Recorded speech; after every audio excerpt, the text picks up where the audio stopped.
حضور علیہ السلام گزرے، ایک شخص اپنے بھائی کو حیا کے بارے میں واز کر رہا تھا، تو آقا کریم نے فرمایا داہو فإن الحیاء من الایمان، چھوڑ دے اسے، حیا ویسے ہی ایمان سے ہے، یہ تجھے سکھانا نہیں پڑے گا، خود بخود آئے گا۔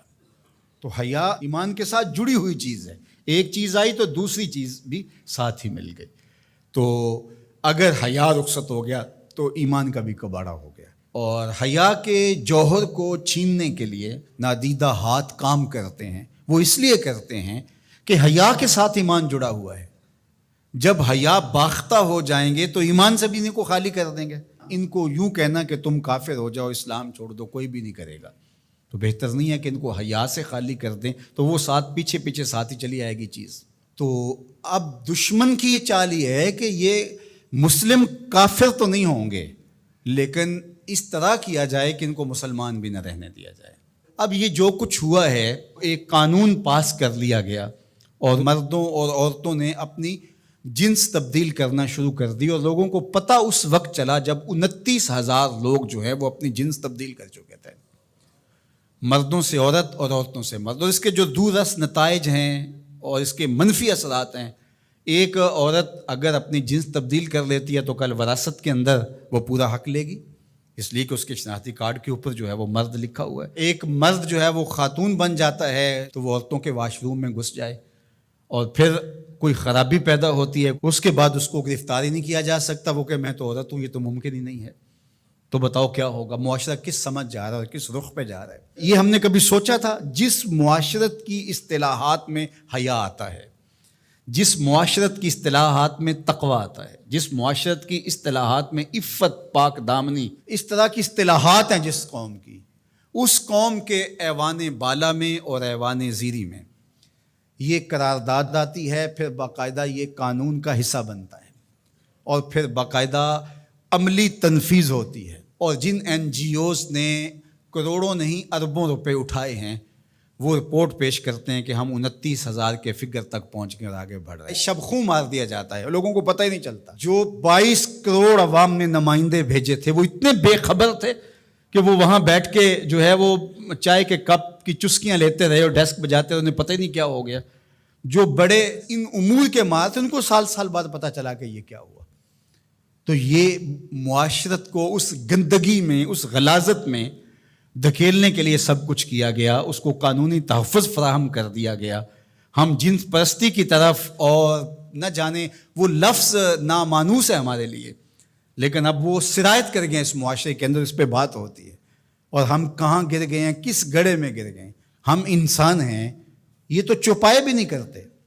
جو آج مغرب کر رہا ہے، وہاں کے سنجیدہ طبقے بھی اس پہ آواز اٹھاتے ہیں، وہ بھی سر پکڑ کے ان کے دانشور کہتے ہیں یہ کس سمجھ جا رہے ہو؟ چونکہ جمہوری نظم ہے، جہاں زیادہ لوگ ووٹ ڈال دیں گے وہ ہو جائے گا، لہٰذا اس وجہ سے وہ مجبور ہیں۔ لیکن وہ کہتے ہیں یہ کیا ہو رہا ہے، یہ کیسے ممکن ہے؟ اللہ تعالیٰ نے قرآن مجید میں ارشاد فرمایا اولئک کالانعام بل ہم اضل، انسانوں کی اقدار سے برگشتگی اور ان کا اخلاقیات سے دور ہو جانا، اور اس کے نتیجے کو اللہ تعالیٰ بیان فرماتا ہے، تمثیل کے طور پہ چیز بیان فرمائی کہ یہ لوگ چوپائے ہو گئے ہیں۔ اولئک کالانعام، یہ چوپایوں کی طرح ہے۔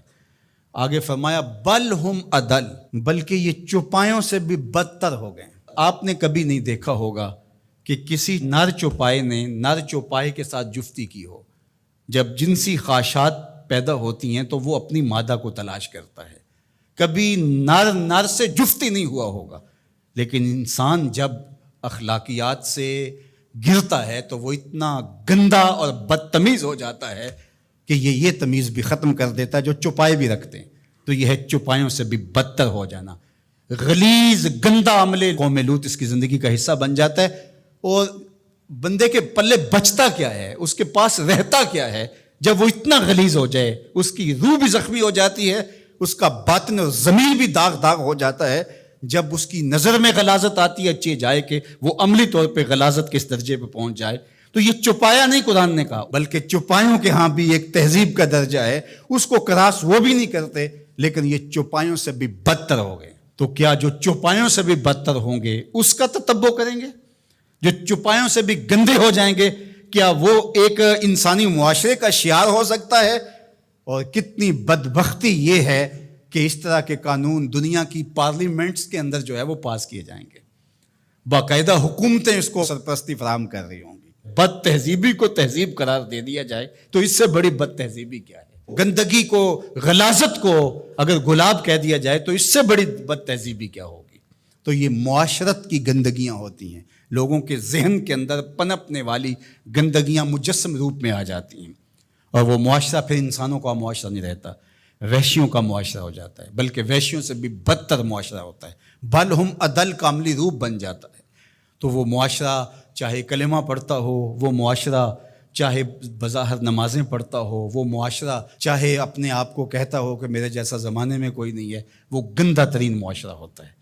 تو مغرب کے اندر تو یہ چیزیں عیب نہیں ہیں، وہاں تو باپ اور بیٹی کا رشتہ بھی عیب نہیں ہے، وہاں تو جو ہے وہ دادی اپنے پوتے سے حاملہ ہو جاتی ہے تو وہ عیب نہیں سمجھا جاتا وہ اس معاشرے کے اندر۔ وہاں حرام زادہ ہونا کہ اس کے باپ کا پتہ نہیں ہے، وہ تو اس معاشرے میں عیب نہیں ہے۔ تو کیا مغرب کی نقالی میں ہم سب کچھ قبول کر لیں گے؟